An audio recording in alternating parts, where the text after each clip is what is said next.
Shalom Sobat ICC yang dikasihi Tuhan. Selamat bergabung di dalam devotion kita pada hari ini.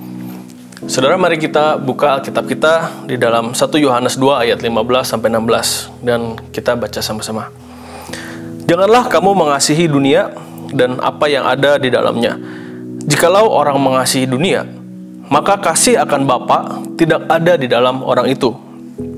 Sebab semua yang ada di dalam dunia, yaitu keinginan daging dan keinginan mata, serta keangkuhan hidup, bukanlah berasal dari Bapa, melainkan dari dunia. Saudara, jika kita melihat ke dalam ayat ini, sepertinya ayat ini berkontradiksi atau bertolak belakang dengan apa yang Tuhan ajarkan gitu. Tuhan Yesus mengajarkan kepada kita untuk mengasihi sesama. Di dalam Matius 22 ayat 39. Dan hukum yang kedua yang sama dengan itu ialah kasihilah sesamamu manusia seperti dirimu sendiri. Bahkan Yesus juga mengajarkan untuk mengasihi musuh. Matius 5 ayat 44. Tetapi aku berkata kepadamu, kasihilah musuhmu dan berdoalah bagi mereka yang menganiaya kamu. Bahkan orang Kristen itu dikenal karena kasihnya, karena saling mengasihi. Yohanes 13 ayat 35. Dengan demikian, semua orang akan tahu bahwa kamu adalah murid-muridku, yaitu jikalau kamu saling mengasihi. Tapi di ayat 1 Yohanes 2 ayat 15-16 yang kita baca tadi bersama-sama, dikatakan, janganlah kamu mengasihi. Di antara banyak ayat yang mengajarkan untuk mengasihi, ayat ini mengajarkan untuk kita jangan untuk mengasihi. Jangan mengasihi. Jangan mengasihi apa? Saudara, jangan mengasihi, jangan kamu mengasihi, dikatakan dunia dan apa yang ada di dalamnya. Jikalau orang mengasihi dunia, maka kasih Bapa tidak ada di dalam orang itu. Dalam ayat ini dikatakan kita bahkan dilarang untuk mengasihi dunia. Ini adalah perintah. Kita tidak boleh mengasihi dunia dan apa yang ada di dalamnya. Sehingga jika perintah ini tidak kita lakukan atau perintah ini kita langgar, itu adalah suatu dosa. Karena dosa adalah pelanggaran akan perintah Tuhan. Tapi bukankah Allah juga mengasihi dunia ini? Yohanes 3 ayat 16. Karena begitu besar kasih Allah akan dunia ini, sehingga Ia telah mengaruniakan anaknya yang tunggal, supaya setiap orang yang percaya kepadanya tidak binasa, melainkan beroleh hidup yang kekal. Sepertinya ayat ini berkontradiksi dengan apa yang Tuhan ajarkan, supaya kita mengasihi sesama kita, bahkan mengasihi musuh kita. Bahkan Allah sendiri mengasihi dunia. Tetapi dalam 1 Yohanes 2 ayat 15-16 yang kita baca tadi, kita dilarang untuk mengasihi dunia.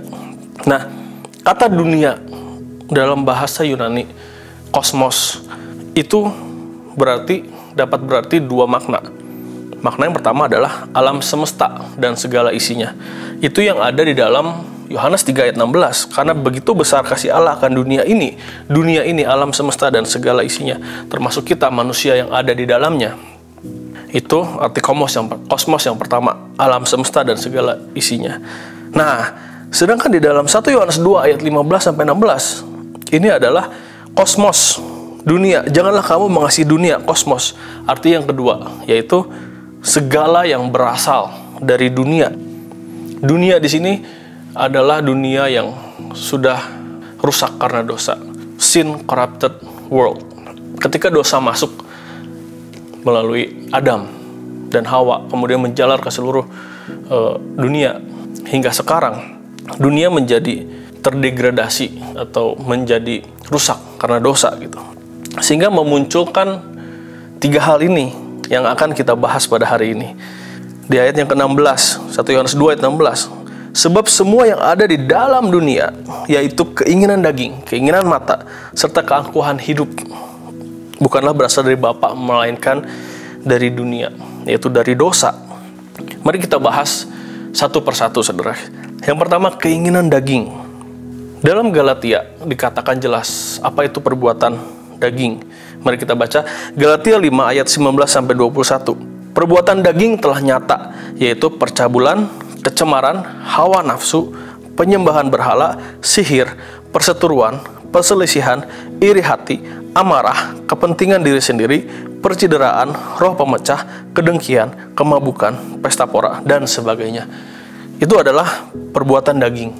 Sehingga keinginan-keinginan yang muncul di dalam diri kita yang membuat kita melakukan perbuatan daging seperti yang tersebut di dalam Galatia 5 ayat 19-21, itu adalah keinginan daging. Itu berasal dari dosa, berasal dari dunia yang sudah terkontaminasi atau rusak karena dosa.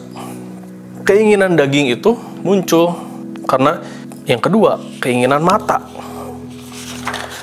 Lukas 11 ayat 34 dikatakan, matamu adalah pelita tubuhmu. Jika matamu baik, teranglah seluruh tubuhmu. Tetapi jika matamu jahat, gelaplah tubuhmu. Apa yang kita lihat hari-hari ini, apa yang menjadi perhatian kita, itu dapat menimbulkan keinginan daging, sehingga dapat membawa kita kepada perbuatan daging. Dan itu yang Tuhan ingin kita untuk hindari gitu. Kita tidak boleh mengasihi apa yang dapat merusak tubuh kita, karena apa yang kita lihat masuk ke dalam pikiran kita, lalu menjadi keinginan di dalam kehidupan kita, dan jika kita melakukannya itu akan menjadi perbuatan daging. Sehingga jika kita menjaga mata kita, apa yang kita lihat, teranglah tubuh kita. Tetapi kalau kita tidak menjaga mata kita, kita melihat, kita menonton apa yang seharusnya tidak kita lihat, apa yang seharusnya kita tidak tonton, maka gelaplah tubuh kita. Nah, saya kasih contoh di sini. Kita lihat di dalam Instagram hari-hari ini, atau di YouTube, atau di media sosial dimanapun, kita melihat orang memamerkan kekayaan, kemewahan, bagaimana pergi mereka berlibur menggunakan private jet, bahkan mungkin bisnis kelas gitu ya. Dan timbul keinginan dalam diri kita untuk melakukan atau menikmati hal yang serupa gitu. Sehingga kita lakukan hal-hal yang tidak pantas, hal-hal yang tidak seharusnya kita lakukan untuk kita mencapai itu. Kita mulai menipu sana-sini, kita berbisnis dengan cara yang tidak baik, yang tidak berkenan kepada Tuhan, atau kita bekerja mati-matian sehingga kita melupakan kesehatan kita, keluarga kita, demi mencapai apa yang kita lihat dengan mata kita di dalam sosial media.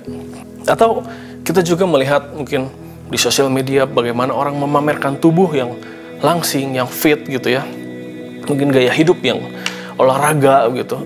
Nah, kita ingin seperti itu. Nah, tapi kita melakukan banyak cara untuk mencapainya gitu, sampai kita lupa untuk menjaga kesehatan kita sendiri. Kita berolahraga mati-matian, kita berolahraga berlebihan gitu, sampai kita akhirnya menjadi sakit. Atau kita diet, kita tidak makan sama sekali supaya kita mendapatkan bentuk badan yang ideal. Nah, itu juga yang harus kita hindari.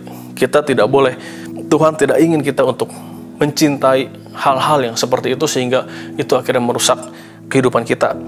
Dan itu semua kita lakukan hanya untuk mencapai poin yang ketiga, yaitu keangkuhan hidup. Amsal 29 ayat 23. Keangkuhan merendahkan orang, tetapi orang yang rendah hati menerima pujian. Keangkuhan hidup adalah ketika kita merasa bahwa diri kita lebih baik daripada orang lain. Kita merasa kita lebih hebat dari orang lain, kita lebih pintar dari orang lain, kita lebih rohani dari orang lain. Itu adalah keangkuhan hidup. Nah, tiga hal ini, yaitu keinginan daging, keangkuhan hidup, dan keinginan mata, itu yang Tuhan ingin kita hindari. Kita tidak boleh mengasihi dunia, karena itu semua berasal dari dunia yang sudah terkorupsi oleh dosa. 1 Yohanes 2 ayat 15 saya bacakan lagi. Janganlah kamu mengasihi dunia dan apa yang ada di dalamnya. Jikalau orang mengasihi dunia, jika kita mengasihi dunia, maka kasih akan Bapa tidak ada di dalam orang itu. Saudara, tidak ada yang salah dengan dunia, alam semesta yang Tuhan ciptakan. Sebelum Allah menciptakan manusia, Allah menciptakan dunia dan segala isinya supaya manusia bisa hidup di dalamnya, supaya kita bisa menikmati apa yang sudah Tuhan ciptakan dengan luar biasa. Namun ketika dosa masuk, semuanya itu menjadi berubah. Nah, kita tidak boleh mengasihi dunia, apa yang dunia tawarkan, yang menjadi keinginan daging, menjadi keinginan mata, yang menjadi keangkuhan hidup, itu yang harus kita jauhi. Apa yang Tuhan tawarkan yang berasal dari dunia, itu yang harus kita jauhi. Jika kita mengasihi apa yang dunia tawarkan, maka kita akan kehilangan kasih kita kepada Bapa. Matius 6 ayat 24. Tak seorang pun dapat mengabdi kepada dua tuan, karena jika demikian ia akan membenci yang seorang dan mengasihi yang lain, atau ia akan setia kepada yang seorang dan tidak mengindahkan yang lain. Kamu tidak dapat mengabdi kepada Allah dan kepada Mamon. Saudara, ada sebuah lukisan yang termahal di dunia pada tahun 2017 dilelang dengan harga yang sangat fantastis, yaitu 450 juta US dollar. Dan lukisan itu dibeli oleh seorang bernama Muhammad bin Salman Al Saud. Dia adalah putra mahkota dari kerajaan Arab Saudi. Lukisan itu berjudul Salvator Mundi, karya dari Leonardo da Vinci. Lukisan itu wujudnya seperti ini, saudara. Nah, lukisan ini, Salvator Mundi, jika diterjemahkan ke dalam bahasa Indonesia, itu berarti juru selamat dunia. Ya, ini adalah lukisan gambaran dari Yesus Kristus, sang juru selamat dunia. Saudara, jika dunia yang tidak mengenal kasih Yesus dapat menghargai gambarnya dengan nilai yang sangat fantastis, lalu bagaimana dengan kita yang telah menerima kasih-Nya? Saudara, maukah kita mengasihi Dia yang telah mati di kayu salib, merelakan nyawanya bagi kita untuk menebus setiap dosa kita? Maukah kita mengasihi Dia dengan mempersembahkan tubuh kita, seluruh hidup kita, menjadi persembahan yang berkenan bagi Dia? Roma 12 ayat 1. Karena itu saudara-saudara, demi kemuliaan Allah aku menasihatkan kamu supaya kamu mempersembahkan tubuhmu sebagai persembahan yang hidup, yang kudus dan yang berkenan kepada Allah. Itu adalah ibadahmu yang sejati. Dengan mempersembahkan hidup kita kepada Tuhan, itu berarti kita tidak mengasihi apa yang dunia tawarkan. Ini adalah solusi bagi kita supaya kita bisa terhindar dari kasih kepada dunia, sehingga kasih kepada Bapa terus ada di dalam kita.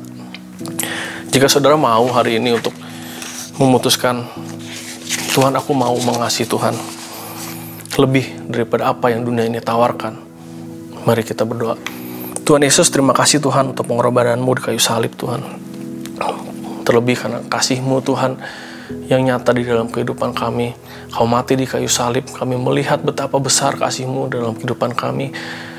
Kau menjadi manusia, Yesus Kristus, hidup tidak berdosa dan berkorban di atas kayu salib untuk menebus dosa setiap dari kami, Tuhan.